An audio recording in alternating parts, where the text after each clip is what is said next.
Hi everyone, welcome to my channel काक innovations. मैं नित कावेड़िया और आज आपके साथ कोडिंग करूँगा।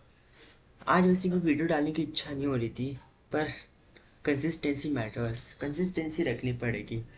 भले ही वो कुछ 2 मिनट का भी वीडियो क्यों ना हो। तो चलो आज का वीडियो शुरू करते हैं। जैसे कि आपके साथ मैंने डिस्कस करा था 4 टॉपिक्स, इनपुट कैसे लेना, आउटपुट कैसे लेना, आइडेंटिफायर्स, हाँ। फिर उसके बाद हमने ये बेसिक सिंटैक्स क्या होता है ये सब हमने डिस्कस करा। आज मैंने रियलाइज़ करा कि ये 4 टॉपिक कुछ ज़्यादा ओवरलोडेड हो गए, तो आज सिर्फ हम एक ही टॉपिक पे फोकस करते हैं। तो चलो आज का टॉपिक करेंगे वेरिएबल्स। तो देखिए वेरिएबल्स क्या होता है। Like a variable is just a box with a name where you can store letters, numbers etcetera. तो ये बस ऐसे ही रहता है जिसमें आप स्टोर कर सकते हैं वेरिएबल्स। एक सिंपल सा एग्जांपल आपको देता हूँ।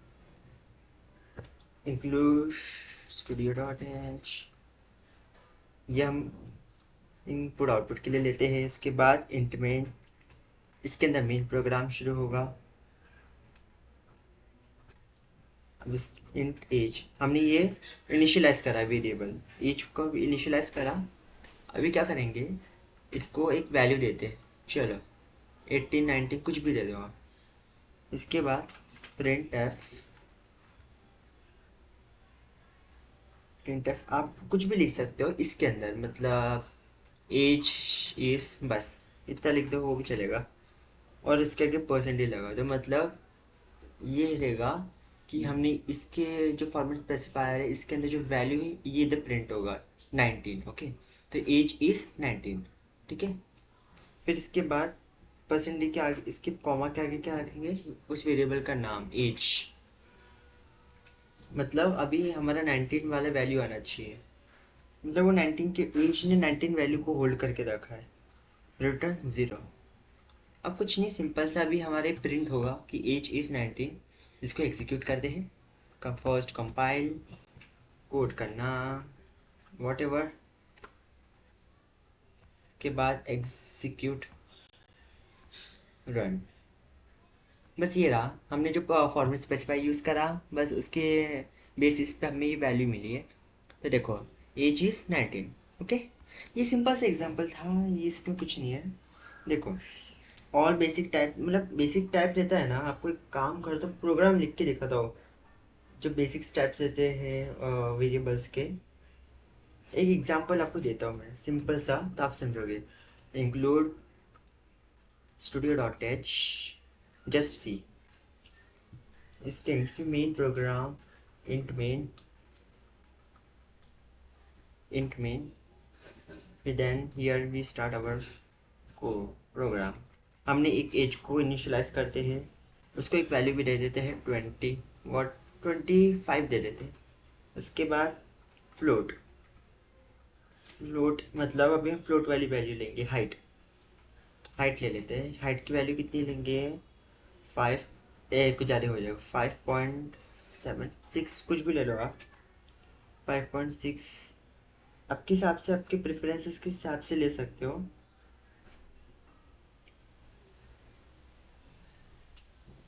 तो उसके बाद डबल, डबल मतलब ये भी फ्लोट जैसे रहता है, बस इसके थोड़ा सा इसमें आगे के जो रहते हैं ना, पॉइंट के आगे के नंबर ज़्यादा स्टोर होते हैं, इतना समझ लो आप। बिग, बिग नम, बिग नम के लो आप इसको। तो आप इसके अंदर कुछ भी स्टोर कर लो, फिर पॉइंट के आगे और नंबर स्टोर कर लो। फिर कैर आएगा, कैर ग्रेड, ग्रेड मतलब कुछ भी डाल लो, एक लेटर जितना डालना है ये डाल लो।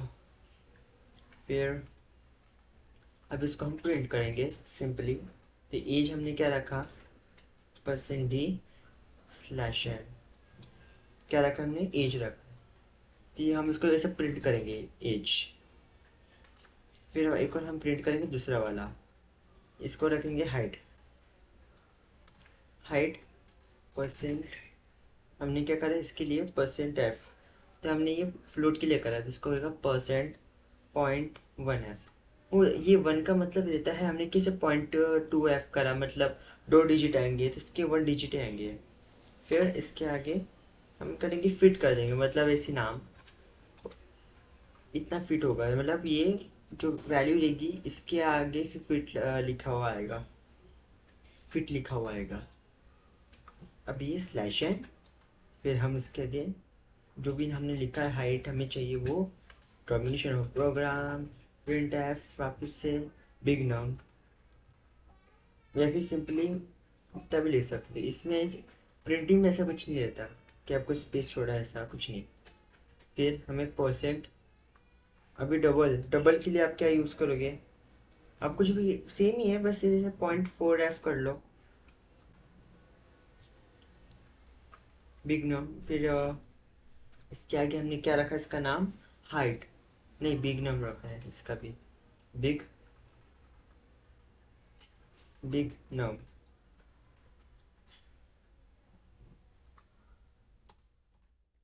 Termination of program, print f, इसके बाद ग्रेड, ग्रेड क्या है इसका, ग्रेड परसेंट सी, यानी हमें कैर चाहिए। अब इसके नीचे कुछ नहीं चाहिए तो स्लैश एन डालने की ज़रूरत नहीं है। अब इसके बाद क्या करेंगे, ग्रेड लिखेंगे, जो भी हमने लिखा है वेरिएबल्स को डिक्लेयर करा है। लास्ट में रिटर्न ज़ीरो एज ऑलवेज, ये भी अच्छी प्रैक्टिस होती है रिटर्न ज़ीरो लिखना। अभी हम इसको रन करेंगे, एग्जीक्यूट, कंपाइल, और आपको जो भी नाम देना है फाइल को दे सकते हो, बस नाम याद रहना चाहिए किसका स्टोर। ये देखो ऑलरेडी एग्जिस्ट करता है, तो इसको कुछ और नाम देते हैं, कोड, एक लॉन्ग नंबर डाल देते हैं और कुछ नहीं, बस एग्जीक्यूट, रन। तो देखो हमने एज के लिए 25 लिया, हाइट के लिए फ्लोट लिया, मतलब हमने 0.1 लिया, यानी एक ही पॉइंट, पॉइंट के आगे एक ही नंबर आया। फिर हमने बिग नम 0.4 लिया, अभी कैसा हुआ 0.4, मतलब 1 2 3 और 4, तो ये 4 आया। अगर हम 5 6 कितना लेते हैं ना उतना ही आता आगे तक, क्योंकि क्या रहता है हमें वैल्यू इतना कितना इन्फानेट तो चाहिए नहीं, इन्फानेट रहता है ना, तो उस हिसाब से तो हमें चाहिए नहीं, तो हम इसलिए यूज़ करते हैं ग्रेड, यानी हमने कैरेक्टर ही करा इंट्रोड्यूस। तो वेरिएबल ऐसे रहता है कि हमने कुछ भी हमने वेरिएबल डिक्लेयर करा यहाँ पे, और उसके बेसिस पे हमने उस वेरिएबल के अंदर वैल्यू डाली, और उस वेरिएबल के ज़रिए ही हम प्रिंट करते हैं, उसके ज़रिए हम वैल्यू लेते भी है, जैसे स्कैनएफ से लेते हैं। तो ये सब बहुत सारी फंक्शंस देते हैं। अभी देखो इसके बाद क्या रहता है कि हमें ना किसका मतलब वेरिएबल चेंज करना हो, इसमें बताता हूँ। अभी मैं एग्जांपल इसमें ये दे सकता हूँ, हमने हाइट करा, तो हम क्या करेंगे, height, height is equals to 5 नहीं चलो, चलो 3 पॉइंट रख देते, बेचारे की हाइट इतना कर देते। चलो अब इसको हम इसको कंपाइल करते हैं, पहला फर्स्ट इसको कंपाइल करेंगे, ज़ीरो एरर आया। अब इसको रन करेंगे, देखो अभी क्या हुआ आप समझे नहीं, मैं बताता हूँ क्या हुआ। इधर हमने हाइट अभी क्या आया 4.6, पहले क्या आया था हमारा आउटपुट, पहले हमारा आया था 5.9, 5.6 आया था। देखो ये ऐसा क्यों हुआ, अगर हमें किसी भी वेरिएबल का वैल्यू चेंज करना है तो हमने पहला वेरिएबल डिक्लेयर करा, हाँ। अभी इसके नीचे अगर मैं प्रिंट एफ लगाता ना, कि जैसे ये सी लाइन वाइज जाता ना कोड, तो सी इधर इधर आएगा, फिर ये वैल्यू देखिएगा प्रिंट करेगा, तो वो ठीक है। पर अभी इतने सारे डिक्लेयर हुआ, अभी इसके बाद तुरंत ही हमने कोई दूसरी वैल्यू दी है, तो अभी सी जो लेगा इसको इसको आइडेंटिफाई करेगा कि इसकी वैल्यू ये है। अगर मैं इसके आगे एक और वैल्यू देता रहूँगा नीचे नीचे, मतलब जितने चाहे वैल्यू, तो सी उसको वैल्यू समझेगा और पिछले वाली वैल्यू को इंडिकेट कहते हैं ना, कंसिडर नहीं करेगा। वो बात अलग होती है कि हमने सिर्फ H1 कर दिया तो वो अलग ही हो जाएगा वेरिएबल। पर अगर हमें सेम वेरिएबल का वैल्यू चेंज करना है तो सिंपली उस वेरिएबल के नीचे, या फिर यहाँ पर नहीं तो यहाँ पर कर दो, और इसके नीचे ही फिर दूसरा प्रिंट वाला फंक्शन लगा दो, मतलब तो वो वैल्यू आएगी। अभी देखो इसके बाद क्या आता है, अभी हमने वेरिएबल कैसे चेंज करता वो तो ठीक है, हमें ये भी पता है इनपुट कैसे लेते हैं। देखो एग्जांपल आप ये भी ले सकते हो कि एक काम करो, यहाँ से इधर से इनपुट ही ले लो, चलो यही आपको इधर से बता रहा हूँ, ग्रेड है, ओके। अब ग्रेड से हम क्या करेंगे, हमें इनपुट चाहिए भाई। अभी इनपुट के साथ परसेंट सी, परसेंट सी में चाहिए हमें, और किसका चाहिए, वेट अ मिनट, हाँ अब इसके अंदर क्या चाहिए हमें, %C, और इसके अंदर हमें ग्रेड, ग्रेड क्या चाहिए, मतलब हम ग्रेड से इनपुट लेंगे, इसके ज़रिए ये जो वेरिएबल के ज़रिए हम इनपुट लेंगे। अभी आपको एग्जीक्यूट करके दिखाता हूँ। तो कंपाइल, ये एक बहुत टाइम लेता है, हाँ, तो 0 एरर आया। अब इसको रन करेंगे तो क्या आएगा, देखो इधर एक का ब्लैंक आया, तो हम कोई सा भी वेरिएबल ले लो, ए ले लेते हैं, ये हमारे इनपुट की तरफ से आया। और फिर कुछ भी ले लो, अरे शी, देखो थोड़ा मैं स्टक हो गया, कुछ भी ले लो, ए बी, सिर्फ एक ही ले लो। फिर तो ये देखो, मतलब हम इनपुट ले लो, इसमें इसमें से अलग से आपको एग्जांपल देना पड़ेगा, ये थोड़ा आपको समझ में नहीं आएगा इसमें। पर आपको पिछले वाले एग्जांपल में भी बताया था इनपुट कैसे लेते हैं। अभी कांस्टेंट क्या होता है जिसकी वैल्यू चेंज नहीं होती है।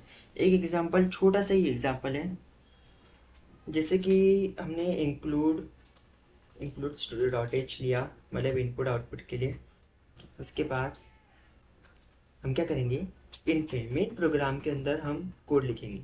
क्या करेंगे, जैसे एग्जांपल, चलो कॉन्स्ट इंट ले लेते हैं। फिर बर्थडे ईयर, हाँ बर्थ बर्थ ले लेते, बर्थ बर्थ ईयर क्या ले रहे थे, 2008, ओके 2008। ओके, ये अभी हमने लिया, अभी हम इसको प्रिंट करते हैं। तो देखो ये अभी हमारा कांस्टेंट वैल्यू, ये कांस्टेंट कीवर्ड रहता है, ये हमें इंपॉर्टेंट रहता है, मतलब अभी इसके आगे हम यही सेम वेरिएबल यूज़ करके कोई दूसरी वैल्यू देंगे ना, तभी भी हमारा आंसर कौन सा आएगा, 2080 आएगा, क्योंकि ये हमारा कांस्टेंट बन चुका है, मतलब इसको कुछ चेंज कर ही नहीं सकते हैं।